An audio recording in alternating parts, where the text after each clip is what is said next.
Hello everyone, welcome to LRG classes. बर्तमान आम fifth semester history honours DSC 1 रो unit 3 रो गोटे इंपोर्टेंट लॉन्ग क्वेश्चन कहवा। कारण ये क्वेश्चन टी आम गंगवंशर पतन विषय आम आलोचना करवा। या पूर्व आम गंगवंशर विषय पढ़ले केमी स्टार्ट होता तीन टा राजा विषय आम लॉन्ग क्वेश्चन माध्यम डिस्कसन कले। आज क्लास आम कौन करवा ना गंगवंशर पतन किपरि लोप पाई ता विषय आम डिस्कसन करवा। निश्चित रूपे ये important exam point of view रे जहाँ भी होना कहीं आम कहानी बुझा उद्देश्य निश्चित रूपे आपको पढ़िया उचित। तेणु आज वीडियो टी आरंभ करियो। ठीक अच्छे, कारण आम भितर बहुत जन थी जो मैंने कि बही रू पढ़ु ना जस्ट यूट्यूब वीडियो माध्यम प्रिपरेशन करथुआ क्वेश्चन वीडियो द्वारा प्रैक्टिस करथुआ। तेणु ये क्वेश्चन माध्यम आम स्टोरी बुझा साहाय्य मिल निश्चित रूपे। स्टार्ट करिया। देख क्वेश्चन टी होची कि गंगवंश पतनर कारण मान आलोचना कर। चोड़गंग देव द्वारा गंगवंश प्राय 350 वर्ष व्यापी ओडिशा को शासन करिकी 1435 मसीहा चतुर्थ भानुदेव समय कौन हला ना पतनमुखी होता, अर्थात लास्ट होता सरी होता। ओके, तो यही वंश रे समुदाय 15 जन राजा विभिन्न समय राजत्व करते। देखो वंश कहले को वंश कहल माने जोड़े चोड़गंग देव आमर जोटा कह जाउची साम्राज्यवादी गंगवंश।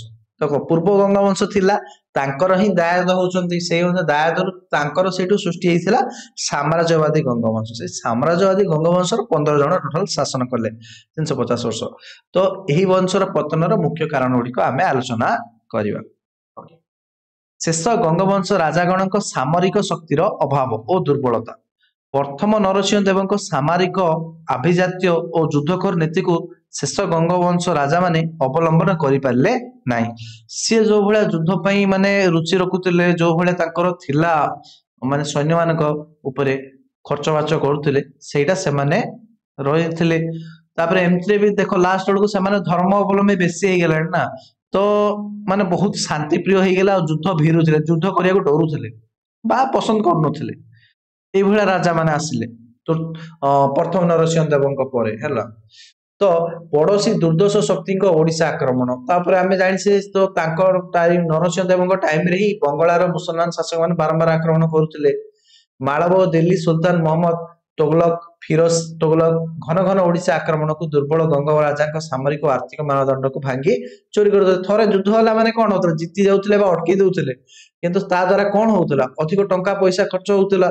तो से कौन है तो एक तो सैन्य बाहिनी नष्ट होता पुणी टंका आर्थिक दृष्टिकोण से कौन होते कमजोर ये जाइए। नेक्स्ट आसला हिंदू विदेश नीति।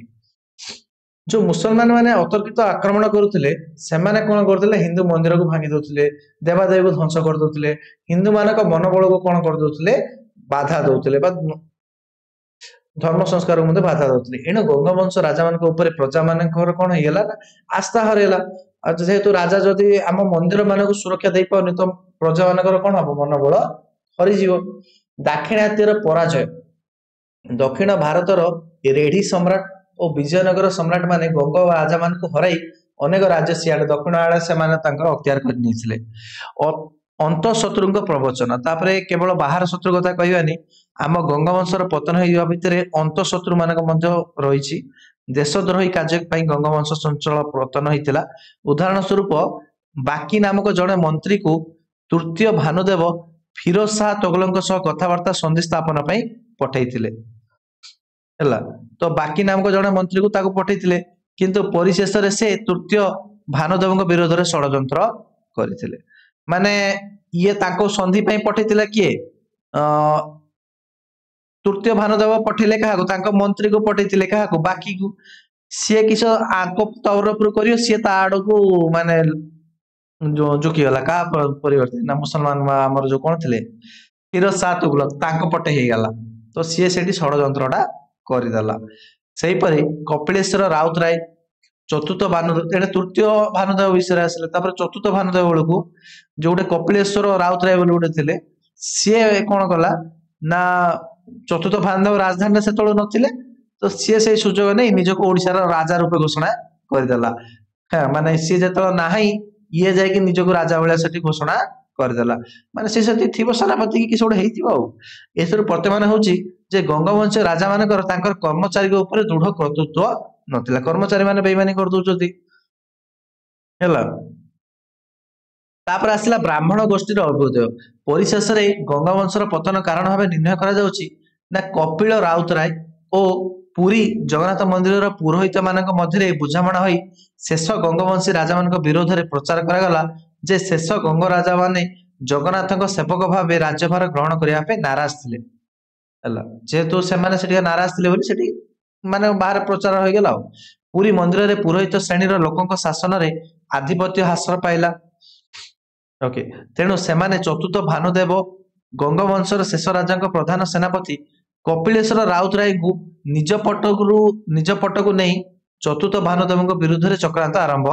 କରିଦେଇଥିଲେ ସେମାନେ କପିଳେଶ୍ୱର ରାଉତରାୟକୁ ନେଇକି କଣ କଲେ ଚତୁର୍ଥ ଭାନୁଦେବ ବିରୁଦ୍ଧରେ ଚକ୍ରାନ୍ତ ଆରମ୍ଭ କରିଦେଲେ କପିଳେନ୍ଦ୍ର ଦେବ ସିଂହାସନ ଆରୋହଣ କରିକି ପ୍ରଭୁ ଜଗନ୍ନାଥଙ୍କ ସେବକ ରାଜା ରୂପେ ନିଜର ଆନୁଗତ୍ୟ ପ୍ରକାଶ କରିଥିଲେ ସେ ମାନେ ବ୍ରାହ୍ମଣ ମାନଙ୍କୁ ଯୋଉ ଦେଖେଇଲେ ଯେ କଣ ଇଏ ଆଉ କଣ ହେଇଛି ନା ଆଉ ଯୋଉ ଏବେକାର ଯୋଉ ରାଜା ମାନେ ରହିଲେ ଜଗନ୍ନାଥଙ୍କ ସେମିତି ସେବା କରିବା ମନୋବୃତ୍ତି ରହୁ ନାହିଁ ତ ଏହା ଦେଖିଲା ପରେ କପିଳେନ୍ଦ୍ର ଦେବକୁ ତାଙ୍କ ଶାସନ ଦେଇଥିଲେ ଆଉ ଏଥିରେ ପୁରୀ ଜଗନ୍ନାଥ ମନ୍ଦିରର ପୁରୋହିତ ମାନେ ସନ୍ତୁଷ୍ଟ ହୋଇ କପିଳେନ୍ଦ୍ର ଦେବଙ୍କ ସିଂହାସନ ଆରୋହଣକୁ ଆଇନ ସମ୍ମତ ବୋଲି ପ୍ରକାଶ କରିଥିଲେ ସେ ଚତୁର୍ଥ ଭାନୁଦେବଙ୍କ ପାଳିତ ପୁତ୍ର ଭାବେ ସ୍ୱୀକାର କରିଥିଲେ ଓକେ ସେ ଚତୁର୍ଥ ଭାନୁଦେବଙ୍କ ପାଳିତ ପୁତ୍ର ଭାବରେ ସ୍ୱୀକାର କରିଦେଲେ କାହାକୁ କପିଳେନ୍ଦ୍ର ଦେବକୁ ଯାହା ଫଳରେ କି ମିଳାମିଶି ହେଇକି ହେଇଗଲା ଆଉ ସେମିତି ରାଜଜୟ ନୁହେଁ ଡାଇରେକ୍ଟ କଣ କପିଳେନ୍ଦ୍ର ଦେବ ଚତୁର୍ଥ ଭାନୁଦେବଙ୍କ ପୁଅ ହିସାବରେ ଆସିଲେ ତ ଏଇପରି ଭାବେ 3 ଶତାବ୍ଦୀ ଠାରୁ ଉର୍ଦ୍ଧ୍ୱ ବର୍ଷ ଓଡିଶାକୁ ରାଜତ୍ୱ କରୁଥିବା ଗଙ୍ଗବଂଶର ଅଧପତନ ହେଲା ତାପରେ କପିଳେନ୍ଦ୍ର ଦେବ ଆସିଲେ ଯିଏକି ସୂର୍ଯ୍ୟବଂଶ ନାଁରେ ଖ୍ୟାତ ହେଲେ ତ ଯୋଉଟା କି ଆମେ ୟା ପର ଭିଡିଓରେ ଆମେ ଡିସ୍କସନ କରିବା ୟା ଉପରେ ହେଲା ঠিক আছে তো এইপরি ভাবে টোটাল ভাবে অধপতন ହେଇଗଲା थैंक यू समस्त वीडियो लाइक करो चैनल को सब्सक्राइब करना सब्सक्राइब करो समस्त सब्सक्राइब करो केते जण देखो सब्सक्राइब करनो देखो वीडियो देखिचो माने निहाती भाबे सब्सक्राइब टिके करियो ओके थैंक यू